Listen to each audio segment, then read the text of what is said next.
함께 하십니다. 하나님의 크신 팔이 우리를 안고 계십니다. 우리의 삶의 어떤 순간에도 우리의 삶은 하나님의 품을 벗어날 수 없는 줄 믿습니다. 하나님의 팔이 그만큼 크시기 때문입니다. 그 큰 팔로 우리를 안으셔서 우리의 삶 속에 반드시 하나님의 최선의 뜻, 하나님의 복을 우리에게 주실 줄 믿습니다. 오늘 함께 나눌 말씀의 제목은 긍휼, 불쌍히 여겨 도와줌이라는 제목입니다. 시편 103편 13절 14절 말씀입니다. 우리 시편 103편 13, 14절 말씀을 우리가 함께 한 목소리 같이 읽겠습니다. 시편 103편 13절 14절 함께 읽겠습니다. 시작. 아버지가 자식을 긍휼히 여김같이 여호와께서는 자기를 경외하는 자를 긍휼히 여기시나니 이는 그가 우리의 체질을 아시며 우리가 단지 먼지뿐임을 기억하심이로다. 아멘. 아멘. 여러분, 하나님은 우리를 불쌍히 여기십니다. 왜 우리를 불쌍히 여기실까요? 인간이란 존재가 불쌍한 존재이기 때문에 그렇습니다. 인간이라는 존재는 알고 보면 다 불쌍한 존재입니다. 니 잘났네 내 잘났네 하며 살아가지만 하나님 보시기에는 다 도토리 키재기에 불과합니다. 오늘 말씀에 하나님께서는 우리가 단지 먼지뿐임을 기억하신다 라고 말씀하십니다. 여러분, 먼지는 그래도 눈에 보이기라도 합니다. 그런데 우주 끝에서 보면 우리 인간이라는 존재는 보이지도 않습니다. 요즘 말로 이 말씀을 번역하면 미세먼지라고 해야 할 것 같습니다. 먼지로 번역된 이 단어 아파르는 마른 흙, 먼지, 티끌이라는 뜻이 있습니다. 여러분, 이 단어가 성경에 가장 먼저 기록된 데가 어딘지 아십니까? 예, 그렇죠. 이런 질문하면 대부분 창세기라고 대답하면 정답이 됩니다. 창세기 2장 7절에 보면 여호와 하나님이 땅에 흙으로 사람을 지으셨다라고 말씀하실 때 이 흙이라는 단어가 아파르입니다. 먼지, 티끌이라는 단어입니다. 인간이라는 존재는 그 시작 자체가 흙먼지로 만들어진 이런 티끌 같은 존재라는 것입니다. 티끌모아 태산이 아니라 티끌모아 사람이 된 것입니다. 하나님께서 이 땅에 흙먼지들을 모아서 사람을 만드시고 그 속에 생기를 불어 넣으심으로 사람이 된 것입니다. 저와 여러분이 된 것입니다. 그렇다면 여러분, 하나님께서 그 생기를 거두어 가시면 어떻게 될까요? 다시 흙먼지로 돌아가게 되는 것입니다.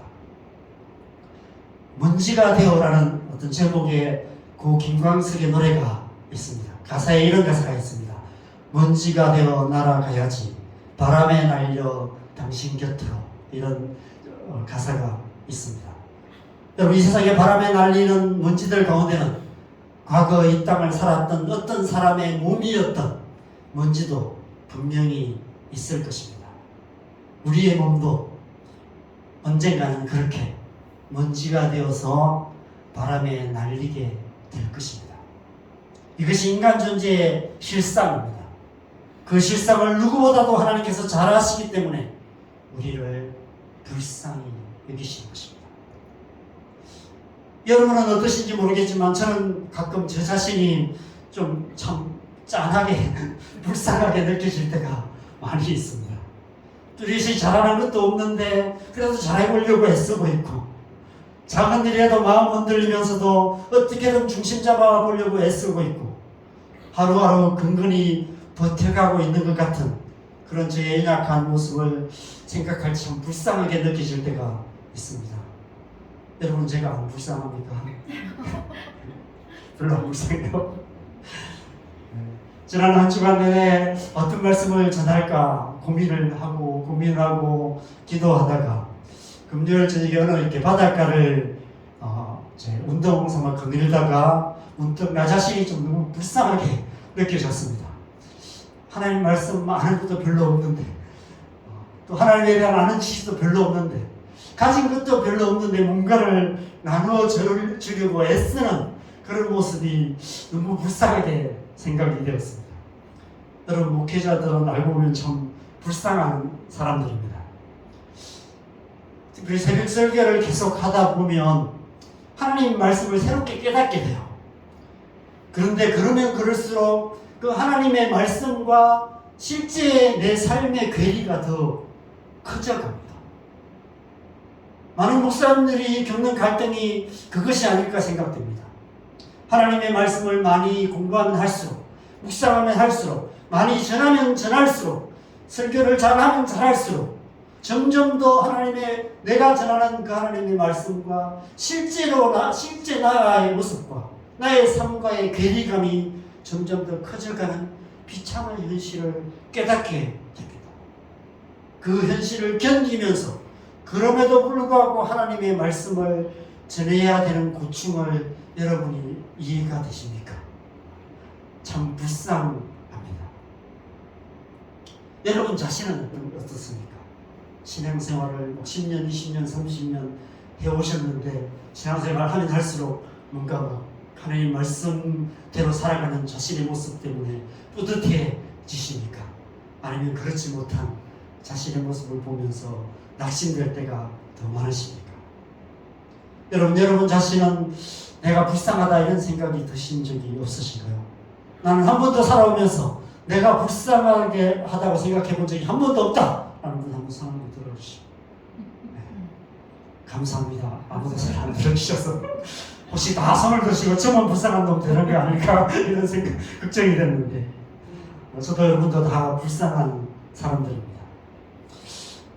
저는 우리 두 아이들을 생각하면 참 불쌍한 마음이 많이 듭니다. 우리 아들 보면 음악 한다고 지르고 있는 모습을 보면 불쌍한 마음뿐입니다. 어떤 집에는 대대로 천재적인 음악적인 유전자가 있는 집이 있습니다. 악동 뮤지션을 보면 이 몽골 선교사님들 자녀들인데 부모로부터 천재적인 음악적인 유전자를 받아서 음악적인 면에서는 금수저인 것 같습니다. 그런데 우리 아들은 부모로부터 물려받은 유전자도 별로 없는데 그래도 뭔가 음악을 하겠다고 발버둥치고 있는 모습을 보면 음악적인 면에서는 흙수저인데 참 불쌍하다 이런 생각이 많이 듭니다. 저희 딸은 저에게서 극내성적인 유전자를 받은 것 같습니다. 제가 지금은 이렇게 목사로서 말씀을 전하고 있지만 예수님 만나기 전까지는 사람들 앞에 서는 것을 상상할 수도 없었습니다. 제가 대학교 가서 큰 교회를 다녔는데 청년부를 가고 싶은데 가면 자기소개 시킬까봐 겁나서 못 갔어요. 네. 선교단체 같은 데를 가고 싶었는데 가면 자기소개 시키고 혹시 기도 시킬까봐 대표기도 이런 거 시킬까봐 못 갔습니다. 학교에서 과 친구들하고 잘 못 어울려서 저처럼 시골에서 올라와서 별로 이렇게 잘 못 어울리는 친구들 가끔씩 한두 번 만나는 그런 정도였습니다. 그래서 학교 생활이 너무 힘들었어요. 그래서 도망치듯 군대를 갔습니다. 군대가 도피처였습니다. 군대 갔으면 좋았을까요? 군대 가서도 힘들어 죽는 줄 알았습니다. 철모도 맞는 게 없었어요. 네, 저는 머리가 좀 옆으로 넓거든요. 근데 철모는 이렇게 갸렴하잖아요. 그래서 철모만 쓰면 옆으로 돌아가요. 그렇게 참 군대는 참 내게 너무 안 맞는 곳이다 이렇게 생각하면서 군대 생활을 했습니다.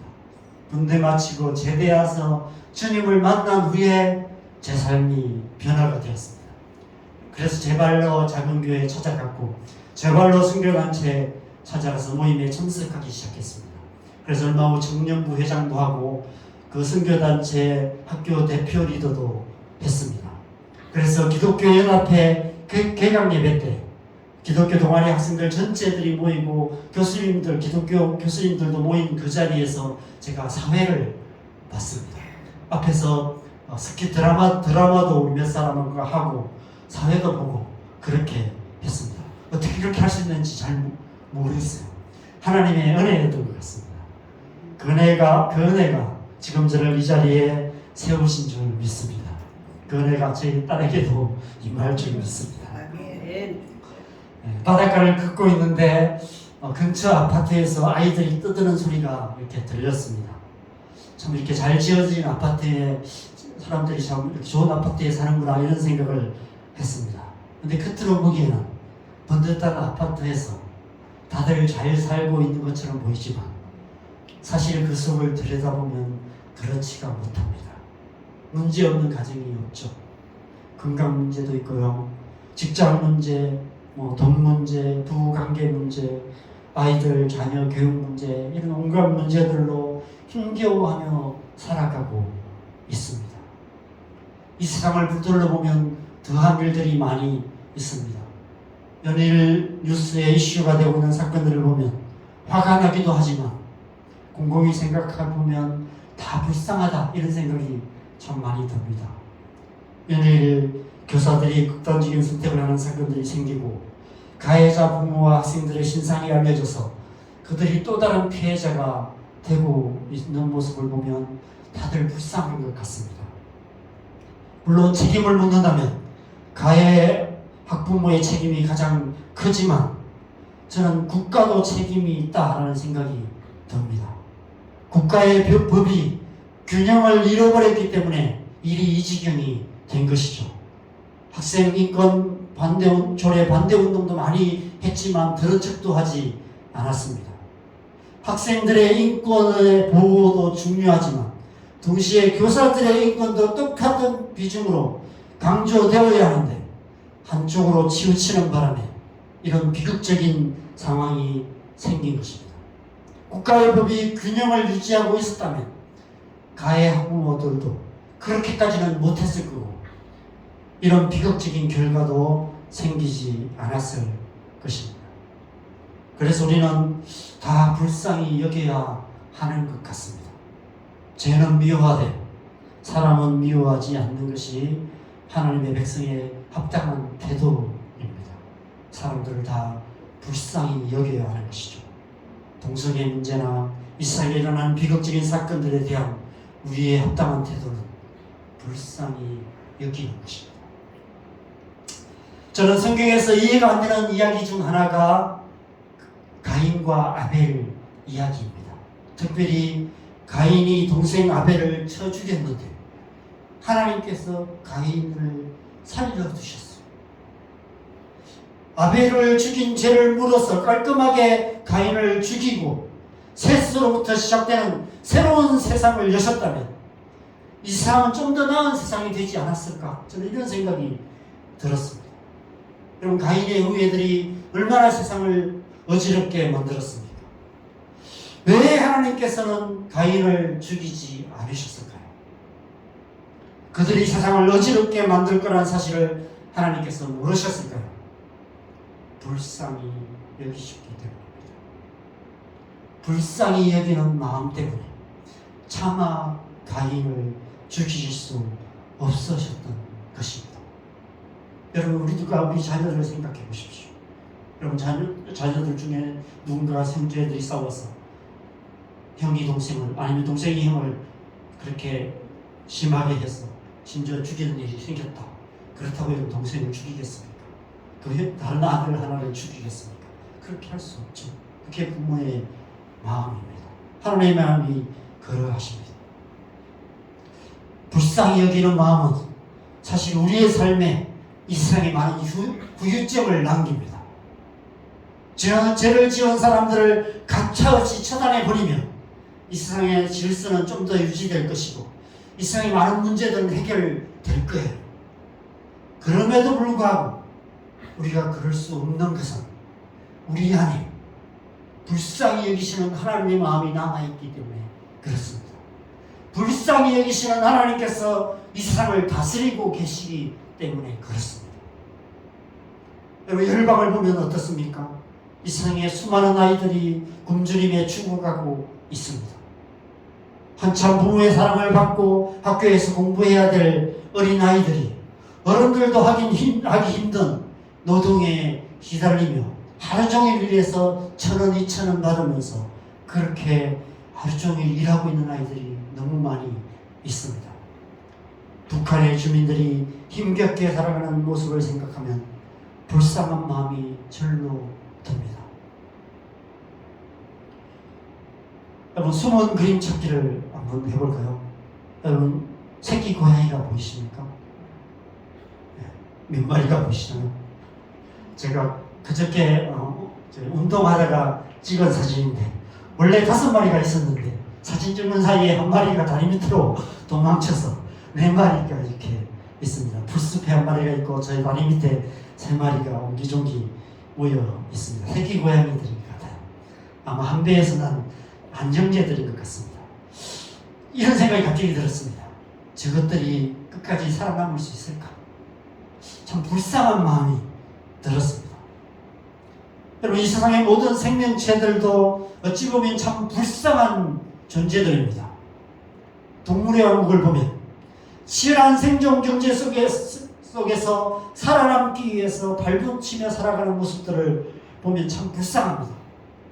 사자의 입장에서 보면 먹이사육에 실패해서 새끼들이 굶주리고 있고 며칠을 굶어서 굶주림에 허덕이는 모습을 보면 사냥에 실패하는 그런 사자를 보면 참 불쌍합니다.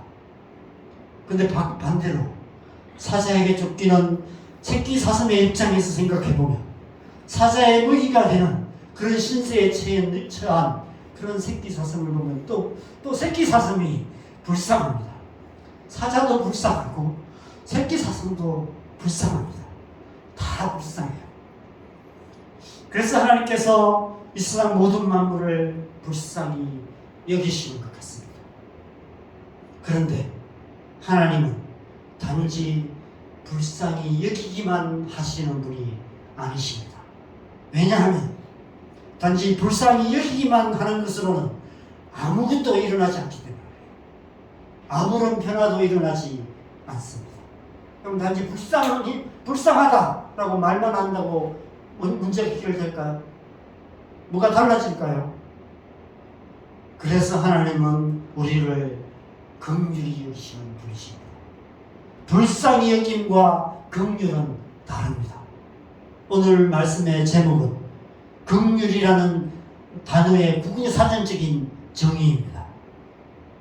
긍휼은 불쌍히 여기는 데서 그치지 않고 어떻게든 돌보아주는 것, 불쌍히 여겨 돌보아줌, 이것이 긍휼의 국어사전적인 정의입니다.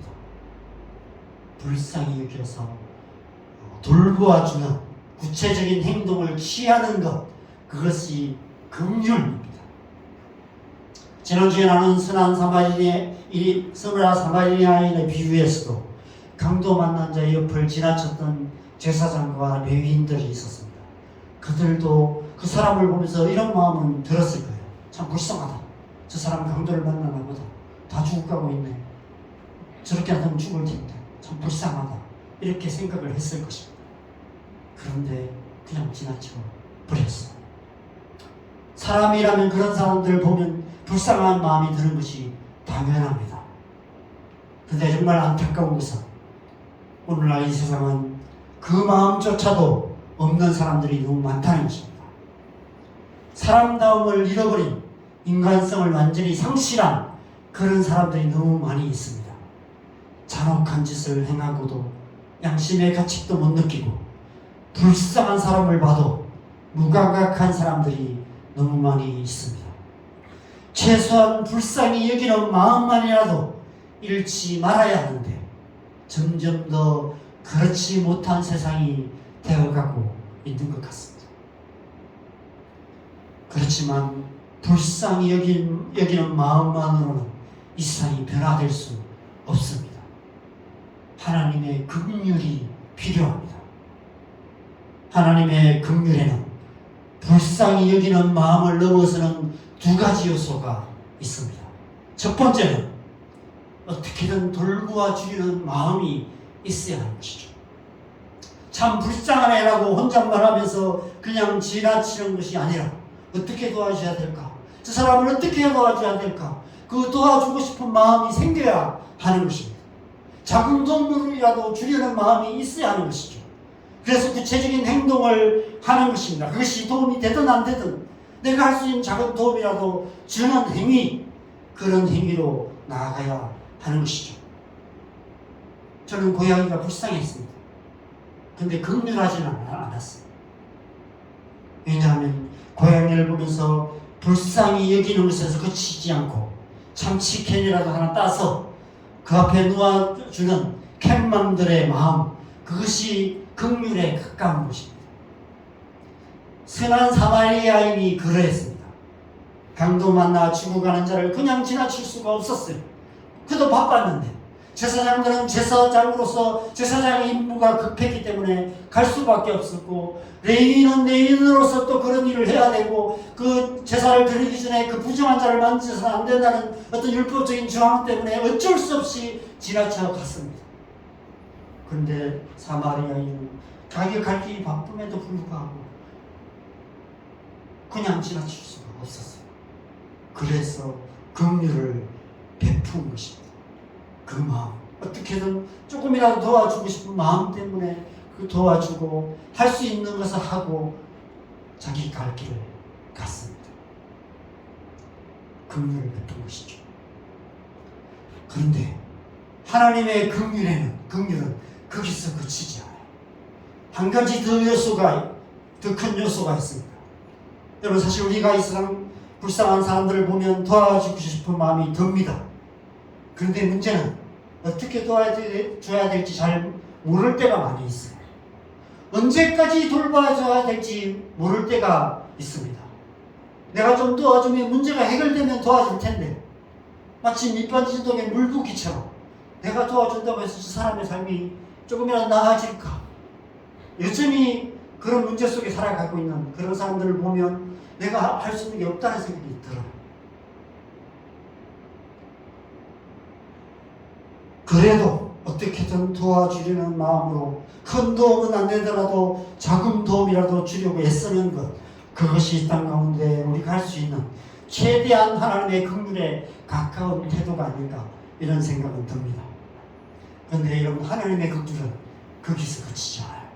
왜냐하면 하나님께 능력이 있으십니다.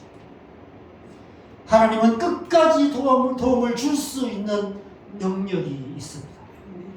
하나님의 긍휼에는 끝까지 도움을 줄 수 있는 능력이 필요합니다. 끝까지 책임지고 그 문제를 근원적으로 해결해 줄 수 있는 능력, 그 능력이 하나님의 긍휼에 있는 것이죠. 그래서 하나님은 긍휼이신 것입니다.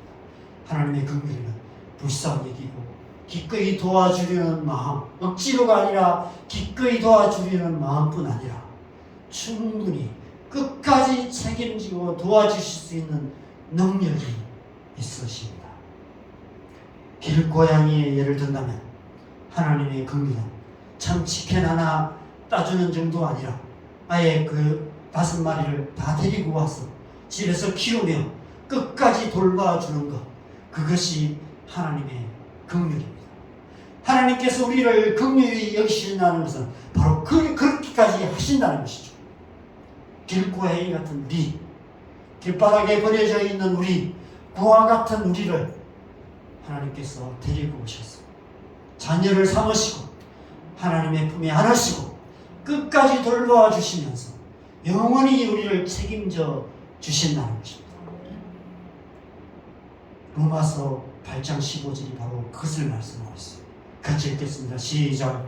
너희는 다시 무수하는 종의 영을 받지 아니하고 영자의 영을 받았으므로 우리가 아빠 아버지라고 부르짖느니라.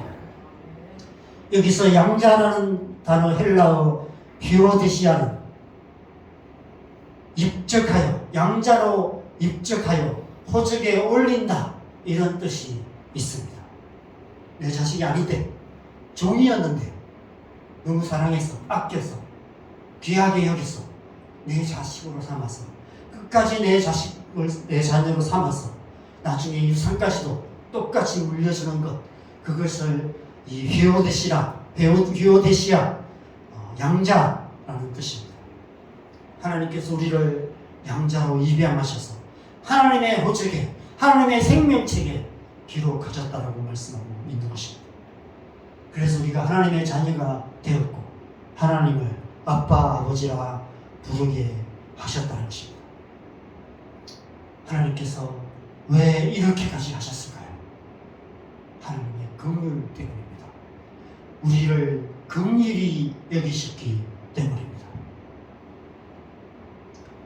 지난주에 제가 영적 발돋움의 세 가지 차원 중에 첫 번째 단계를 말씀드렸습니다. 자로의 발돋움이 외로움에서 홀로 있음으로 발돋움하는 일에 대해서 말씀을 드렸어요.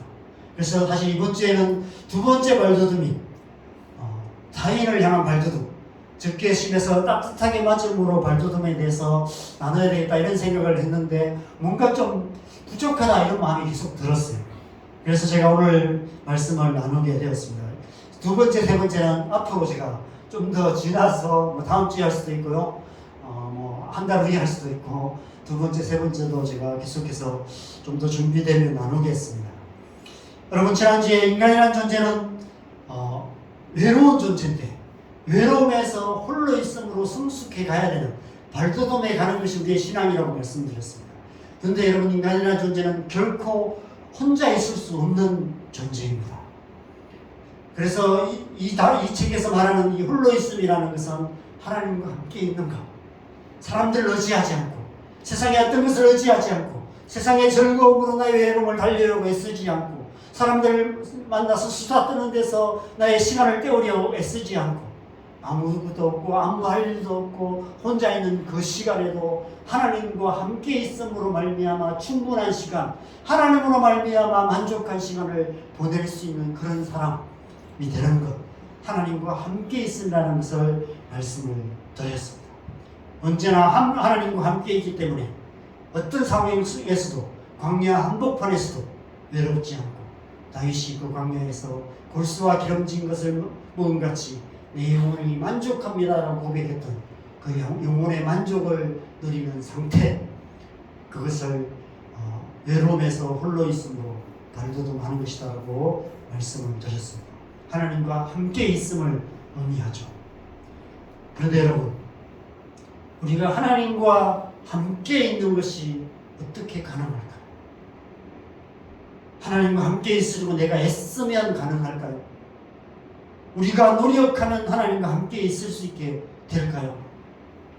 여러분, 하나님과 함께 있음이라는 것은 우리가 하나님과 함께 있는 것이 아니라 하나님께서 우리와 함께 있어 주시는 것으로 가능해집니다. 여러분, 우리가 아무리 애쓰고 노력해도 우리는 하나님께로 갈 수 없어요. 하나님 계신 곳으로 가서 우리가 하나님과 함께 있어 줄 수가 없습니다. 우리의 땅으로는 하나님 계신 곳에 가서 하나님과 함께 있을 수 없다는 거예요. 하나님께서 우리에게 찾아오셔서 우리와 함께 해 주셔야만이, 함께 계셔 주셔야만이 우리가 함께 있을 수 있다는 것입니다. 그것을 믿고 살아가는 것, 그 믿음으로 살아가는 것, 그것이 하나님과 함께 있는 거예요. 그래서 하나님께서 이 땅에 오셨습니다. 우리와 함께 해주시기 위해서 하늘 보좌를 버리시고 낮고 낮은 이 땅에 오셔서 영원히 우리 안에 거하심으로 우리가 하나님과 함께 있을 수 있게 된 것입니다. 그럼 저와 여러분 안에 하나님 계세요. 우리는 이미 하나님과 함께 있는 존재들입니다. 믿음으로 내 안에 계신 하나님과 함께 거하는 삶을 살아가는 거예요. 내가 어디를 가든지 무엇을 하든지 하나님이 나와 함께 하신다는 사실을 굳게 믿고 그 믿음 흔들리지 않고 그 믿음으로 살아가는 것입니다. 그렇게 살아갈 때 우리는 하나님과 함께 있는 삶을 살아가게 되는 것입니다. 여러분, 하나님께서 왜 우리와 그렇게 함께 계실까요? 불쌍히 여기시기 때문입니다. 먼지 같은 인생, 외로움으로 고통하며 살아가는 우리의 인생, 누군가 함께 해주지 않으면 안 되는, 그럼에도 불구하고 아무도 함께 해줄 수 없는 우리 인생, 하나님께서 그런 우리를 불쌍히 여기셔서 하나님께서 우리와 함께 있어 주시는 것입니다. 그래서 하늘 보좌를 버리시고 낮고 낮은 이 땅에 오셔서 우리 안에 영원히 거하시는 것입니다. 이것이 곧 하나님의 긍휼이에요. 하나님이 우리를 긍휼히 여기십니다. 하나님께서 우리를 긍휼히 여기셔서 친히 자신을 우리에게 주셨습니다. 우리 안에 오셨습니다. 그래서 우리의 모든 문제, 인간의 가장 본질적인 문제인 외로움으로부터 우리를 자유케 해 주셨습니다. 그래서 영원히 우리와 함께 해 주시는 것이죠. 여러분, 하나님은 우리를 긍휼히 여기시는 하나님이십니다. 우리가 어떤 상황에 있을지라도, 우리가 어떤 못된 짓을 할지라도 결코 우리를 버리시지 않으시고 끝까지 책임지시고 돌보아 주시는 분이십니다. 그래서 우리는 어떤 순간에도 혼자가 아님을 믿으시기 바랍니다. 하나님께서 언제나 우리와 함께 계심을 믿으시기 바랍니다. 신앙이란 그 사실을 굳게 믿고 살아가는 것입니다.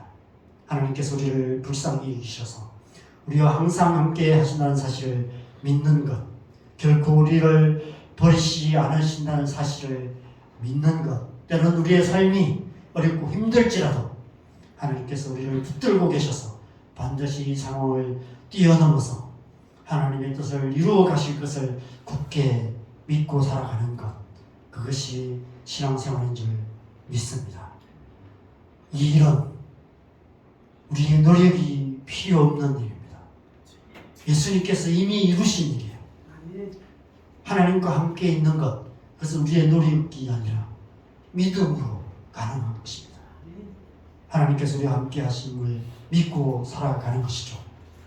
땅의 흙먼지로 지어진 존재인 우리, 결국 먼지가 되어서 사라질 존재에 불과한 우리, 그럼에도 불구하고 아둥바둥 잘 살아보려고, 몇 년이라도 더 오래 살아보려고 발버둥치며 살아가고 있는 우리를 불쌍히 여기셔서 자기 아들까지도 아끼지 아니하시고 내어주시는 하나님의 그 긍휼하심을 믿고 우리 모습 그대로, 내 모습 그대로 하루하루 충분한 존재로 살아가는 것, 그것이 참된 신앙생활인 줄 믿습니다. 그렇게 살도록 하나님께서 우리를 아예 양자로 입양시키셔서 호적에 기록하셨습니다. 하나님의 생명책에 기록하셨습니다. 결코 지우지 않으실 것입니다. 하나님의 아들, 딸이 되게 하셨습니다. 하나님을 아빠, 아버지라 부르게 하신 것입니다. 그래서 요한복음 8장 29절 말씀처럼 예수님께서 이 땅에 계시는 동안에도 아버지께서 항상 나와 함께 계신다라고 말씀하신 것처럼 우리 또한 이 땅을 살아가는 동안 우리도 이렇게 담대하게 고백할 수 있을 것입니다. 하나님께서 우리를 불쌍히 여기셔서 결코 혼자 두지 아니하시고 항상 함께 하신다고, 하나님은 우리를 긍휼히 여기시는 하나님이시라고, 우리의 아버지시라고 그렇게 고백할 수 있는 것입니다. 우리가 그런 고백을 할 때 우리 또한 서로를 긍휼히 여기는 삶을 살아갈 수 있는 것 같습니다. 부부관계가 그런 것 같습니다. 서로 불쌍히 여겨서 함께 살아주는 것이죠. 그죠? 부모 자녀 관계도 그런 것 같습니다. 불쌍히 여겨서 끝까지 돌봐주는 거죠. 부모는 자녀를 어릴 때 끝까지 돌봐주고, 또 자녀는 부모가 늙어가는 모습, 나이 들어가시는 부모님의 모습을 보면서 불쌍해서 긍휼해서 마지막까지 끝까지 돌봐주고, 그게 우리의 인생인 것 같습니다. 긍휼한 마음이 있을 때 그렇게 할 수 있는 것 같습니다. 교회 지체들과의 관계도 그런 것 같습니다. 서로 불쌍히 여겨서 작은 도움이라도 주려고 애쓰는 것이죠. 이 세상에서 그리스도인의 삶 또한 그러합니다. 이 세상에서 죽어가는 수많은 영혼들을 불쌍히 여겨서 예수 그리스도의 복음을 전하고 구제를 하고 봉사를 하고 단기 순교도 가고, 그렇게 우리가 할 수 있는 작은 사랑을 실천하는 것입니다. 그것이 바로 하나님의 긍휼입니다. 요한일서 3장 16절 말씀 같이 읽어보겠습니다. 시작. 그가 우리를 위하여 목숨을 버리셨으니 우리가 이로써 사랑을 알고 우리도 형제들을 위하여 목숨을 버리는 것이 마땅하다. 하나님이 우리를 긍휼히 여기셔서 목숨을 버리셨다고 말씀하십니다. 그래서 우리 또한 서로를 긍휼히 여기는 것이 마땅하다라고 말씀하고 있습니다. 오늘 본문처럼 아버지가 자식을 긍휼히 여김 같이 하나님께서 우리를 긍휼히 여기시는 좋으신 아버지심을 믿으시기 바랍니다. 그 믿음으로 우리 또한 서로를 긍휼히 여김으로 하나님 나라를 이루어가는 저와 여러분 되시길 주님의 이름으로 축원합니다. 마지막으로 마태복음 5장 7절 말씀을 함께 읽고 기도하는 시간 갖겠습니다. 마태복음 5장 7절 함께 읽겠습니다. 시작. 긍휼히 여기는 자는 복이 있나니 그들이 긍휼히 여김을 받을 것이며. 아멘. 자, 오늘 함께 기도할까요? 좀 우리가 잠잠히 좀 침묵하면서 기도하면 좋겠습니다. 오늘 말씀을 좀 우리가 기억하면서 좀 침묵하며 기도하시겠습니다. 여러분, 하나님이 우리를 불쌍히 여기세요. 여러분, 우리는 참 알고 보면 다 불쌍한 사람들입니다.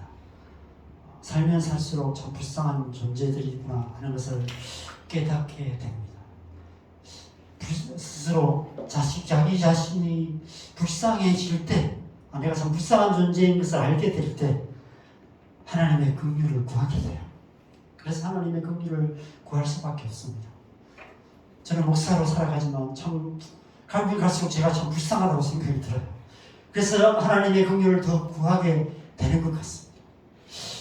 우리가 함께 살아가요. 우리가 부부관계도 그렇고요. 자녀들을 볼 때도 그렇고, 또 우리가 함께 살아가는 사람들을 보면 때로 참 짠하게 느껴질 때가 많이 있습니다. 때로는 미울 때도 있지만 때로는 불쌍하게 지를 때가 있습니다. 그래서 우리가 함께 살아가고 있는 것 같습니다. 그 하나님의 긍휼의 마음이 우리 안에 부어질 때 우리는 그 하나님의 긍휼하심에 힘입어서 하나님의 백성들답게 살아갈 수 있을 줄 믿습니다. 이제 우리가 좀 잠잠히 반주에 맞춰서 좀 잠깐 묵상하면서 기도하는 시간 갖겠습니다. 함께 기도하겠습니다.